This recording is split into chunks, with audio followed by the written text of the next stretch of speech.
High guys, welcome to my first blog video. আর আমার জমির পাশ থেকে আমি বাড়ি ফিরছিলাম, ভাবলাম তোমাদের একটু আমার জমিটা ঘুরিয়ে দেখিয়ে দিই। দেখো আমার জমিটা কত সুন্দর একটা সিন, আমার তো খুবই ভালো লাগে এরকম একটা ভিউ। তো প্রায় আমি জমির পাশে এসে বসি, আমার মানে এত সুন্দর, এত ভালো লাগে না, মনটা পুরো ফ্রি হয়ে যায়।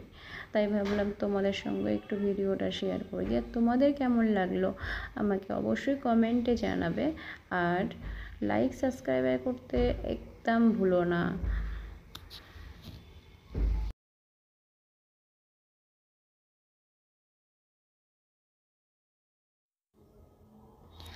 তাহলে বন্ধুরা, আবার দেখা হবে নতুন কোনো ভিডিওতে, নতুন কোনো জায়গায়। এখনের জন্য টাটা, বাই বাই।